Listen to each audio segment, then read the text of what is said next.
Are you tired of toxic people and their toxic comments ruining your mood and how you feel about yourself? Do you find yourself quite often saying something like, well, they made me feel? In other words, when you heard the comment, you're like, well, when they said that, they made me feel. Well, welcome back. In today's video, I'm going to share with you a simple 3-step process that will allow you to never be affected by that. You will never say those words again, he, she made me feel.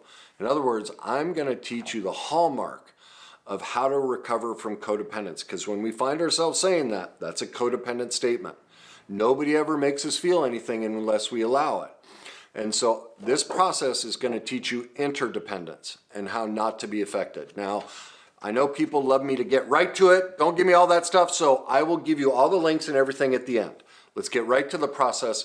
So step number 1, we focus on our part. We own our reality. In other words, our reality is our perception of what happened. Now, the first key to this, to owning our reality, is we accept one simple truth. We acknowledge that self-deception robs us of connection with others and self-love.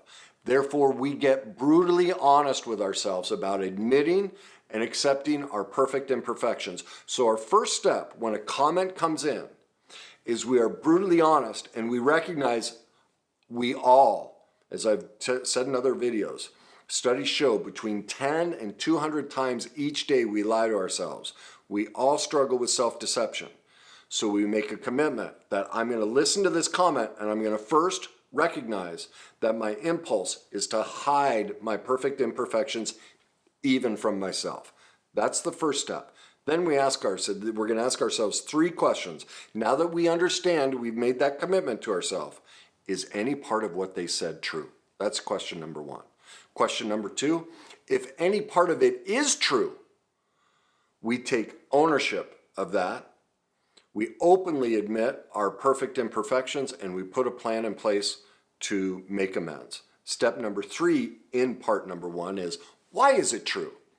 This gets to the self-forgiveness part. And so we acknowledge how the pain from our past created this perfect imperfection and that we're just doing the best we can. In other words, we let ourselves off the hook. So let me give you an example of how this process would work.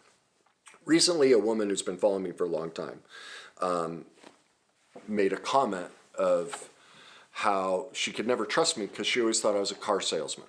And there was a video I did that helped her to feel connected, helped her to feel that I was authentic. Well, what's a normal reaction? Screw you, right? Well, what did I do? I reminded myself, Kenny, remember, propensity is to not admit our perfect imperfections. Propensity is that I'm going to deceive myself. Well, I've known forever, ever since I started this, that my emotions and what I'm feeling inside and my communication style, many times they're mismatched. And so while I may be feeling something authentic, I know my facial expressions, like someone else pointed out how I smile. When I'm talking about really deep trauma and really difficult stuff, I smile. Well, the reason I'm smiling is I'm so excited, like I finally have the answer after decades, after spending my whole life in misery, in pure hell, and almost taking my life. I'm talking about something really deep and traumatic, and I'm excited because inside I'm a little boy going, I know the answer. I know how to fix this. That's how I feel. But now for someone who's in that position, who's living it, my smiling looks sadistic. It looks uncaring. It looks car salesman-like. So the point was when, those are 2 comments that, followers have made, that when I talk about deep things, I smile. And that many times I come across as a car salesman. Well, they're true. There are times I do that. Now, is it always? Of course not. But I can own that in many times my emotions don't match up. Well, remember step 2, if any part of it's true, we take ownership. So what do? We put a plan in place. So what's my plan? Well, this is part of it. I own it and I share it. That's why I talk. Now, a lot of people think it's me disparaging myself. It's not. I'm taking ownership. I'm perfectly imperfect. And the only way to heal imperfections is to be honest and vulnerable about them. Because why? Step number 3, remember? The only reason I can come across as a car salesman, the only reason that, my facial expressions don't line up are because of what I was taught. I'm mimicking, if I look back to my grandfather and my father, a lot of the expressions are just like them. Well, those things get imprinted in our brain in the first 3 years of life before we can even speak, before we're even physically and emotionally and intellectually aware. We just see it and we become it. That's how it works. That's the beauty of going to become an expert. That's why I smile, because by becoming an expert, I realize, man, most of this stuff that I used to shame myself for, I had no shot. None. It's just what happens to all of us because our parents were imperfect and they smiled at the wrong time or whatever, and we learned it. And so I put a plan in place. So I still talk to my mentor every week. We're more friends now. It's not really counseling because we know the answers. But we're open and vulnerable. I share things like this with him. And I ask him, am I missing something in my process? I'm always holding myself accountable. I share those things with you. When I work with clients, I don't take a top-up approach that I'm better than them. If a story from my life and an imperfection can be a benefit for them so they can learn how to forgive themselves, I share it openly. I don't withhold it, the typical therapy model of, I can't be vulnerable with you. I personally, I don't know if it's true, but in my life experience, I've never seen that help people because it looks just like what they experienced as a child, an authoritarian who takes the position that they're better than them, telling them what to do or looking down on them. That's the feeling. Well, a client doesn't want to open up to someone like that. That's at least my truth. Doesn't mean it's right, but it's true for me. And so that's why I choose, if it's appropriate and it can help the client, I let them know. So do you see the first step in this is all personal accountability, personal responsibility, recognizing we will deceive ourselves and try and hide. We don't want to admit and see our perfect imperfections. So when I get disparaging comments on my posts, my first reaction is, where's the truth? Do I need to own something here? Do I need to make amends? Now we move into step number 2. Now we switch. Once we've done our part and we've cleaned up our side of the street, now we look at their reality. We need to learn about their reality. So the first observation is, if all or part of what they said is untrue, then we switch our focus to what might be happening inside of them, which we are not responsible for fixing, and what they don't realize is they're trying to get us to fix it for them, okay?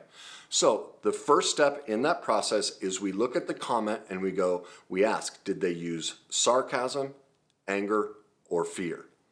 And here's why we ask that. Sarcasm is veiled anger. Anger is veiled fear. Fear is veiled sadness.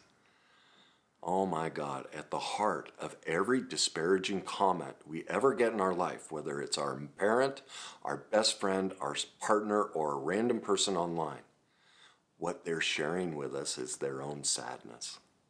Whether they use sarcasm, anger, or fear, they're sharing how sad they are. That's the truth. Now, do you see how much lighter that is? Think of all those nasty comments you've gotten from people in your life that you said they made you feel.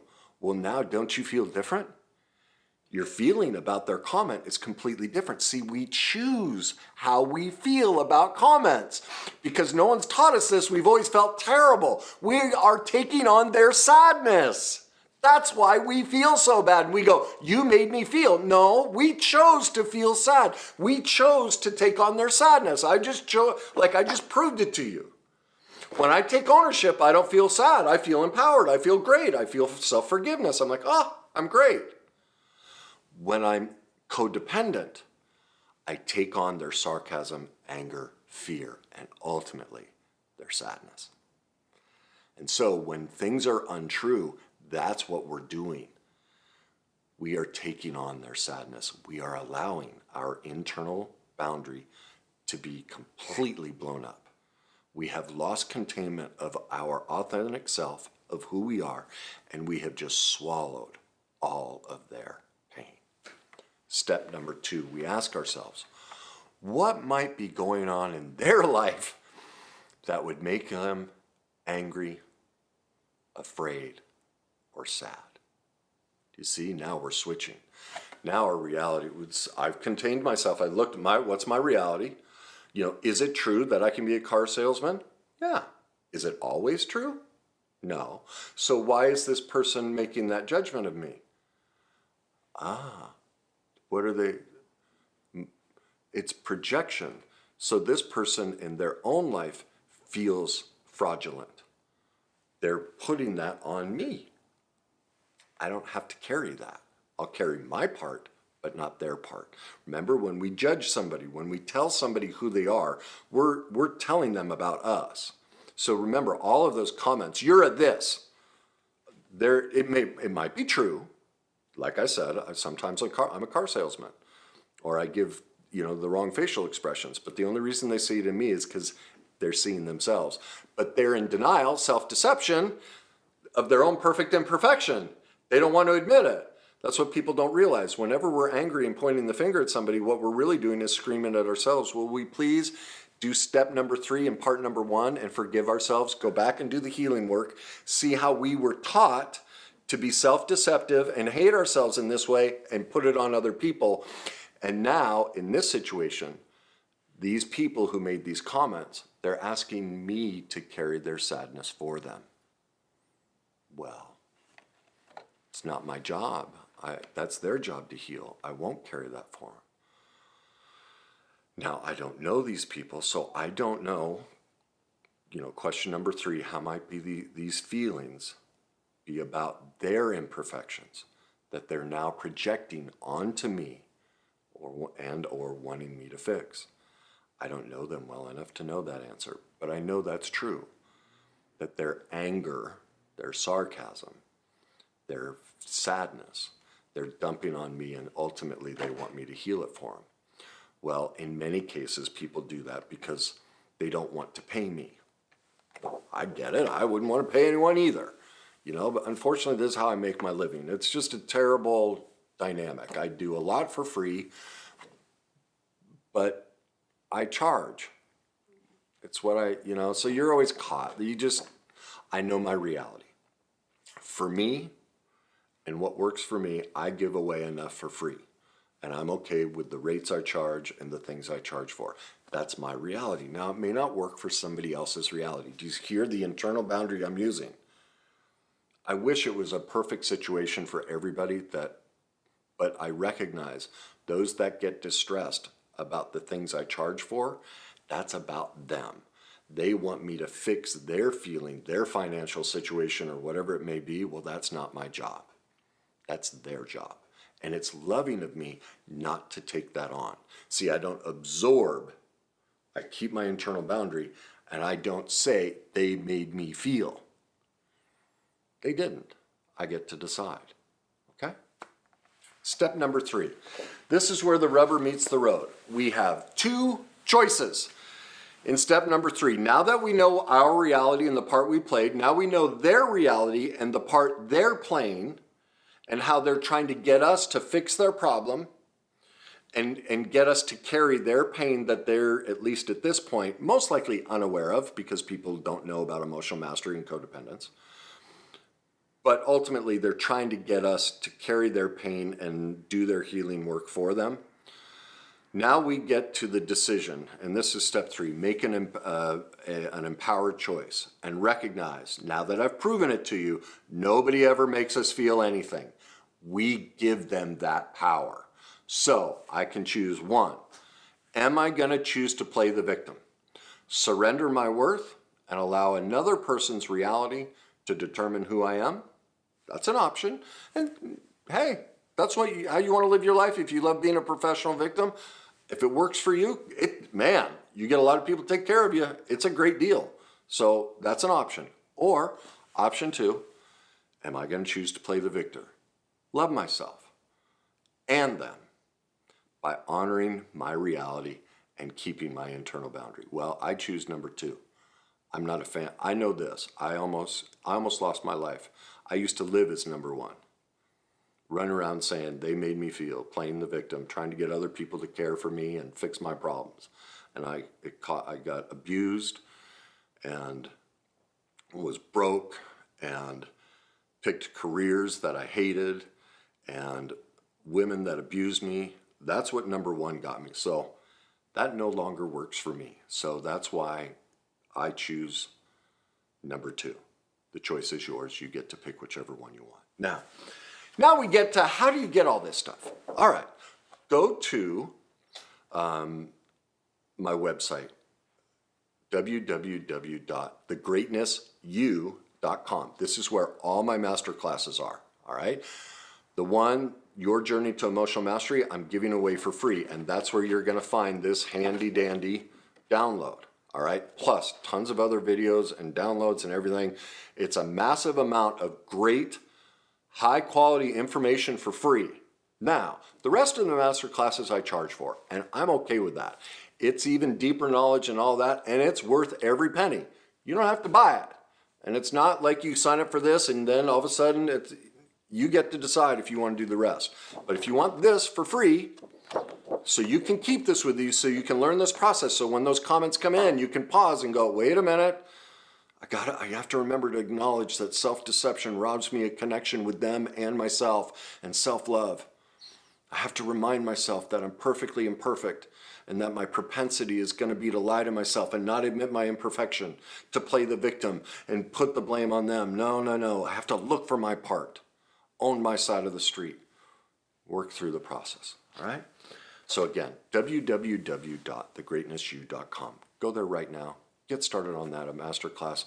Start developing emotional mastery so you can move out of codependence into interdependence and get the love and safety you deserve. If you think this will help somebody, please share it. Leave me your comments. And as always, enjoy the journey.